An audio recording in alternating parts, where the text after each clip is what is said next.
the work that you've done in the world and the impact you've had is it's extraordinary, and I probably could hardly overstate it. But I'm really inspired because the work that you have just released and are releasing right now is a book by the name of Bless and Release.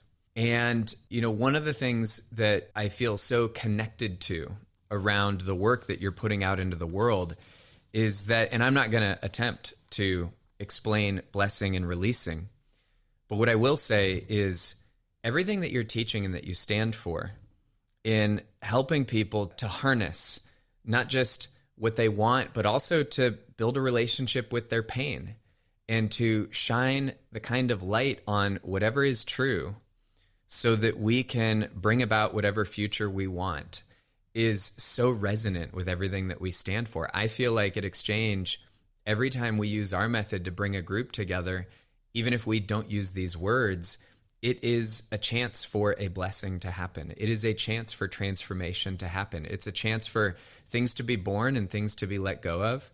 And you are helping people to do that in crazy awesome ways. Danielle, I just want to give the floor over to you, and thank you again for coming to wish our graduates well today. It means a lot. Thank you. Well, first of all, congratulations, class of 2026. You are light workers, you are change agents, you are ambassadors of the new earth. And I want to talk about the responsibilities of that and the blessings of that and the contradictions that you're going to hold as you go out, that you're already holding. I mean, I know a lot of you have been on this path for a while. So there's like totes, people who like hold space. They're going to hold space for you. It's like kind of like influencer holding space. And then there's people who actually hold space. And the holding of space has to do with holding shadow and holding light and holding yourself while you hold others.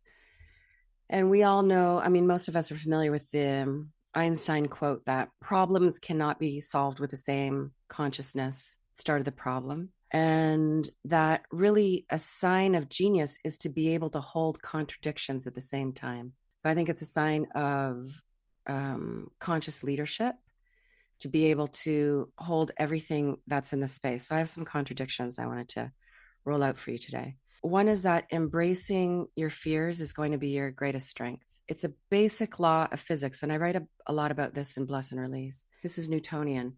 What you push away pushes back, and it gets stronger. So if you're pushing away your fears will actually increase until they get your attention and come into your spacious heart. What you push away pushes back, and it grows stronger.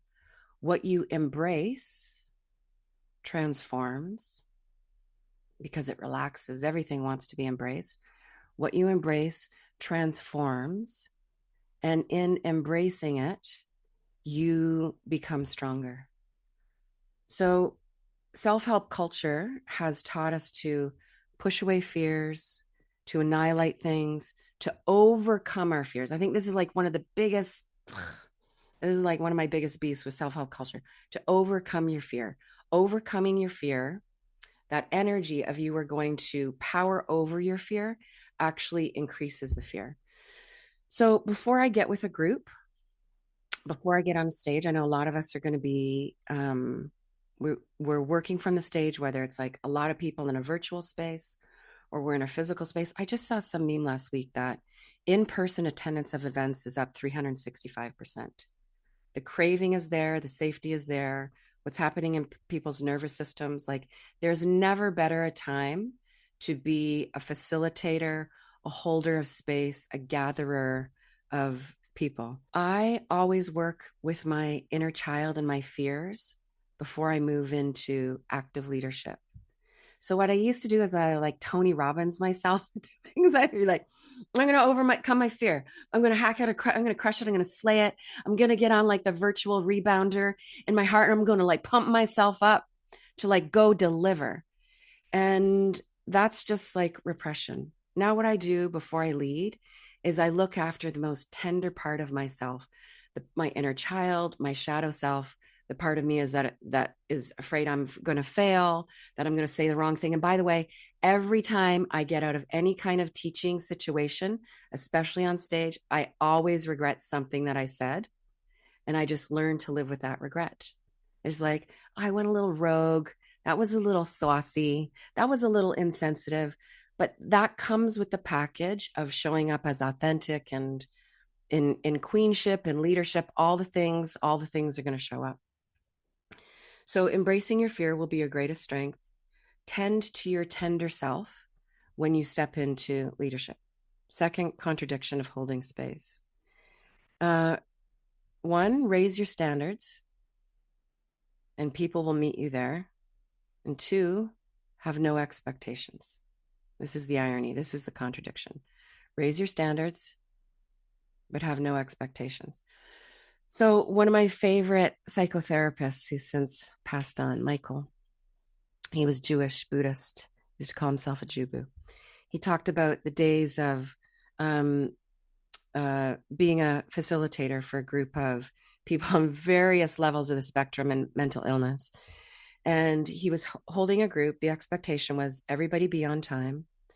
And one of the gentlemen who was like severely schizophrenic walked into the group. He was late. He was talking to various people in the sky. And Michael just said to him, leave the room, come back in, and be polite. And here's a guy who, you know, by most rights would be considered certifiably insane. He found his sane self in that moment. He said, you're right, left the room, came back in, was polite, sat down. Even the crazy pants can find their sanity. Raise your expectations and everybody will meet you there. And then at the same time, I think the power of walking into any space without expectations is, one, it regulates your nervous system because you can just be in trust. But secondly, it really allows people to show up as they are. And that's really my definition of love and acceptance. Acceptance as a virtue, acceptance with a capital A, not the acceptance that says, if you do this, then I accept.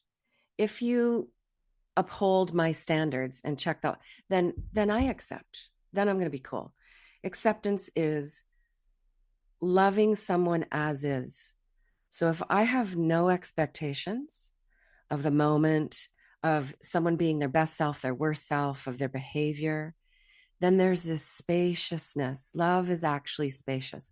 So love actually neutralizes things. And I've been like so happy. Like I've just been here like 30 minutes and I've heard the word love and seen it in the chat so many times.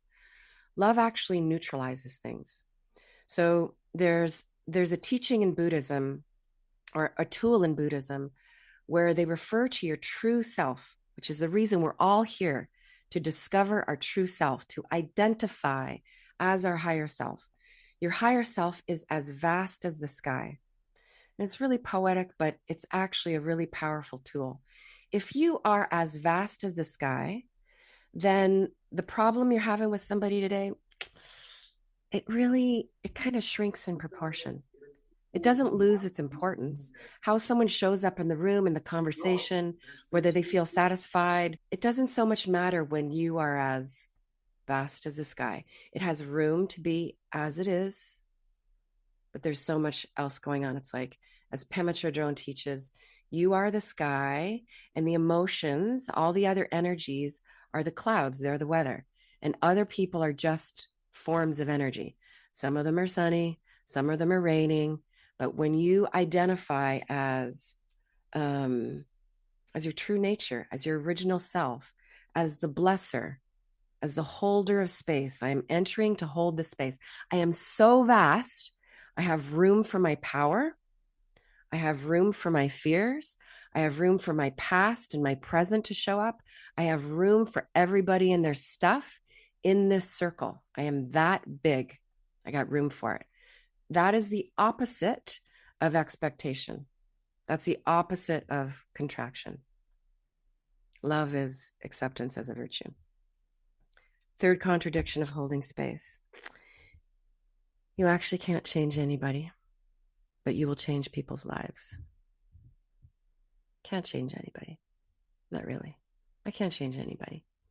I could show up the same frequency as Buddha and Lao Tzu and Christ consciousness and Prince and David Bowie all rolled into one. And it's not me who's changing anybody.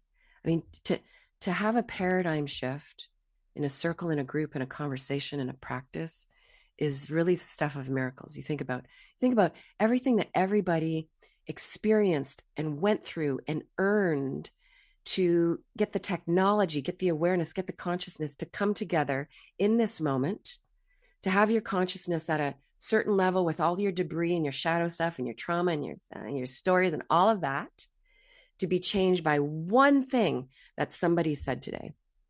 It's a miracle, and it has nothing to do with the other person. It has to do with where you're at.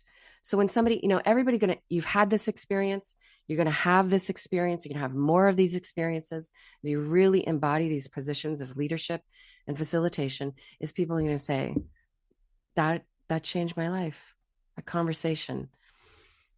You're going to breathe into your heart. You're not going to take it. You're going to hold the space. You're not going to eat it in, because if you consume that, you have to consume the criticism as well. You're not going to be porous in these moments. You're just going to be spacious. And you realize that this is really just the effect of resonance. You're just playing a harp called philosophy and exchangifying everything. And it just hit the right note at the right time because of them. It really has very little to do with you. And at the same time, so you can't change anybody's life, you're going to change people's lives. At the same time, girlfriend, boyfriends, own it. You were changing people's lives. You were agents of change. You have been through numerous things. You have committed. I saw your stars in your checklists about whoever got the 7 ranking and whoever showed up and whoever's in any of these spaces without their phones on. You did the work, you suffered, you've done the light work, you have transmuted your suffering into radiance. That's really the definition of suffering. Own it. So I don't love, in my space, I don't like terms like, and I believe this is possible and we're all doing this all the time, but I never use terms like channeling or transmission or I'm just a vehicle. Of course, I'm all those things. We're all those things. But I'm also owning that I did the work, that I'm committed to doing the work. I live a very devoted life. I'm here to serve. I'm in seva. I'm in selfless service. And I am here to help flatten people's learning curves. So I don't say I channeled something. I say, yeah, I had a good idea. And I showed up. I own that. I take responsibility. Contradiction of holding space, number 4. Nobody can drain your energy. This is such BS from New Age. Oh, draining my energy. The energy vampires. No. Nobody can. Here's the contradiction. Nobody can drain your energy, but you must protect yourself. So if somebody, this is going to be a meta lesson on how the energy field works. If you hang out with somebody, if you teach a class, if you hold a circle, if you're exchangifying something, and you feel drained or you feel put upon something like sucks your energy, they're heavy, don't want to be around them anymore. I'll speak for myself. If I were to feel that way after a gathering, that's on me. I'm not vibrating at a high enough level. My immune system, my psychological, mental health, my spiritual immune system is not where it needs to be if I'm stepping into this position and I'm feeling like somebody's like sucking the life out of me. So it's my responsibility to fill up. So the greatest protection against having your energy drained is love. So I have to do all the work to build the bridge to my higher self every day, to hear what my higher self wants to say, to increase my frequency so that love is both the magnet, the protection, and the repellent for anything that is not at that vibration. So like one of my primary teachings is that without getting into like toxic positive think or Pollyanna thinking or spiritual bypassing, is that if I keep my vibration loving enough, compassionate enough, resilient enough, spacious enough, light enough, anything that is not a match for that can't latch on. No match, no latch. So I stay positive. I stay compassionate. I watch my thoughts. I stay in loving kindness. So anything that is all the opposite, draining, attacking, criticism, parasitic, there's nowhere for it to hook in my system. And that's my protection. And then I have some, some tools and things that I do. Like I always ask, I used to have this long, this long kind of meditative thing I would do before I get on stage. And like I said, I would kind of pump myself up, 20 rounds of myself. I just say like, may I shine and may I be a vehicle for others to shine. And that's it. And also before I go in to teach, if you are in places where you're showing up on stage or you're in someone else's physical environment, you need to be ready to lead when you leave your room. Not right before you get on stage, not right before you start the call, not right before your Zoom call. When so much of our life now is virtual. I have to set my intention and my frequency as soon as I get ready in the day, because I cannot take an extra moment before an event like this to make sure I'm on track, to worry about if I'm not aligned, to like zip myself up. I got to feel full and light and radiant and protected beginning of the day. And that's it. I don't second guess anything. I don't worry about anything for the rest of the day.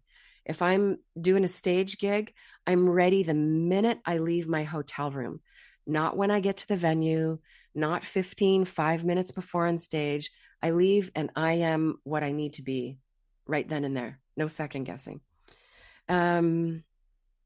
Number 5 on the contradictions of holding space.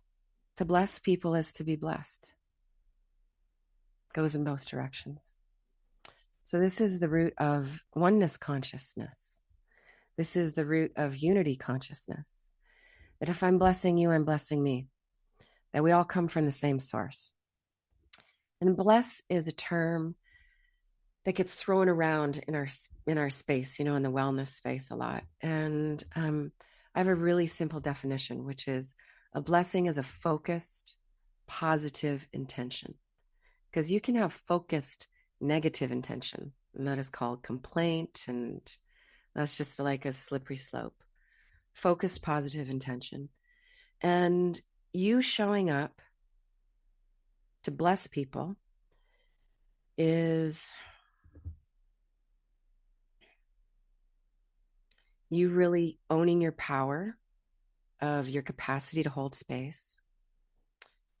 You knowing that you're not holding space alone, that you're holding space with all of your ancestors, with all of your seen and unseen guidance system, and with the consciousness of everybody that's in that Zoom room or in that boardroom or in that theater.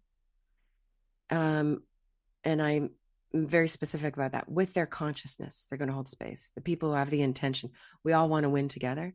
And with the higher selves of everybody in that space. I used to always see like these big light creatures are just like call in the unseen forces to protect the space and work with the space. And I realized that what I was forgetting to do was I wasn't calling on the higher intentions of everybody who had showed up. I was really kind of being just thinking I had to carry it all myself. I remember being in a kind of a teaching situation similar to this. And an energy worker friend came in. I was at her house. I was in her living room. She came in a bit early. I was going overtime in the teaching. And, this is someone who can like see energy and has healing capacities. And I got off the call and I was feeling tired after that call. And she said, I see in your energy, Danielle, that you call from above and you give it out instead of just working in this more kind of circular, spherical way, that everybody in this space is also bringing energy from in, from all sources, higher sources. And so my energy shifted in that. I made a decision that I was going to operate more circularly with more trust for everybody that was there. It had me relax more, and it actually working from that place of trust that everybody is getting what they need, that everybody has a pure heart and the best of intentions, even if they're not conscious of it. It just creates a space that really evokes the best answers. You seem to know the next best move. Yeah. And then I would add on just some extra things for those of us who are owning the mic before we hand the mic over to other people is the fun things, the girl things, the dude things, which is really own the physical space. So when I go in to speak a lot, the lighting matters to me. I'll often kind of pull a diva move and ask them to close the doors. You want the space to be contained. I always ask people to, I do some kind of just a few moments of breathing. And I always start with silence, even if it's just 30 seconds, like before I get going. And this is where I've really learned, and I'm really like, oh, this is my greatest prayer for everybody here. Really learn to just be myself. Just be Elizabeth. Just be Stephanie. Just be Leslie. Just be Leah. You know, a lot of the places where I go in to speak or to facilitate are real pump up cultures. And I'm so down for that. I want to be pumped up. I want to sit in the audience and I want the music and I want the 10 points. And I love it when the guys come out and they're just giving it. I love that. That's not who I am. And I used to go out and I used to be like kind of woo, woo, you know, kind of do that thing. And I'm immediately not feeling like aligned with myself. And it's just not me. I'm like, I'm chill, I'm edgy, I'm inappropriate jokes, I'm silence. I'm that. I've done it long enough. I know that I'm that. And I just am that now wherever I go. Just be that, because you're going to go to places and you're going to be plugged into other curriculums and you're going to be hired by people and they're going to want you to have a certain soundtrack and they're going to want you to open a certain way and they're going to want you to drop in particular truth bombs. And you can do that. You can be respectful. You're all going to be paid to be these holders of spaces, but you got to be you. And that's magnetic. That's magnetic. I tell you, one of the sweetest moments in my career was I got on stage. I was in one of those pump up motivational business things. I consider all my talks actually facilitation, all engagements. One of the problems I have with TED Talks is they do not want you to break that fourth wall. Breaking the wall with the people is where the magic happens. And I know this is also called exchangifying. But I decided just be me and just start with some silence. The jokes always come. I just want to get the laugh. That's really what I'm about. I just want to get the. And my dad was in the audience. And my dad still doesn't know it. I don't think he still knows what I do. He hasn't read anyway. He's dyslexic, hasn't read any of my books, does not get it. And he said to me, it was a wrap and we were leaving the auditorium. And he said, you know, kid, some people like quiet. And that was my dad's way of saying, you worked up there. You were just yourself. So just be the version of you, no matter what the cookie cutter model is. Ladies, always try on your bra before you figure out what outfit you're going to wear. White is very problematic for everybody. Do not wear white on stage. People are going to hug you. You're going to get someone's makeup, someone's like, don't wear white on stage. Dudes, do you want to know the number one shortcoming of dudes on stage? I know you do. Too tight pants and pants that are not hemmed properly. Just take the pants to the tailor. Get pants that fit you. You will feel better. You will look hotter. And I'm telling you, and I love you, and I love my dudes on stage. The 5 o'clock shadow on stage is not impressive. We don't like it. We want you to show us that you, even despite the jet lag, you showed up and you shaved. And if I see one more dude show up in a t-shirt and a pair of jeans and sneakers while women are wearing the push-up bras and great shoes and getting it dialed, I would love to see a little more respect, a little more style from dudes on stage that just says, you are owning your sexy, you're owning your man, and you clearly say that you give a shit about being there. Okay. One more thing. Protein is essential before you get on stage. Whatever, you can be vegan, you can be carnivore, you've got to have protein before you speak. And crying in these spaces, I've cried many times on stage. I have no resistance to crying on stage. Sometimes it's actually not appropriate for you to cry on stage. And sometimes you need to hold it together. There's so many times where you're going to get in these spaces where you're here to hold space and you're going through life things. Life is really lifing for you right now. Someone's going to say something, you're going to get touched in a tender place, and you're going to want to bawl your eyes out. And it's not the time to do that. The best thing to do is to breathe into your heart and to imagine that you have wings, huge spanning wings that come out from the back of your shoulder blades. And you're just moving that I want to cry and lose my shit energy out into your auric field. So you feel it, you honor it, you're not pushing it away. This brings us to the top of my jam session here before I put a bow on it. What you push away pushes back and it gets stronger. So don't push anything away, including people. We're all here to hold space of love, to be vast, right? What you embrace, including people, transforms. I would say even more than transforms. It transmutes. Meaning it has the capacity. You transmute something, it has the capacity to go out and create change. It raises the vibration. And when you embrace people, you really lead with love, you become the blesser. Yeah, you become the embodiment of focused, positive intention. And I think that's what everybody here means by you exchangeify things. Yeah. Congratulations, class of 2026. I am so honored that you came and joined us today, Danielle. I know for me and for a lot of folks, there were some things you shared that were exactly what we needed to hear in service of us continuing to take our work into the world. So, Danielle, thank you. I love you. Ciao. Love you, Danielle. Bye.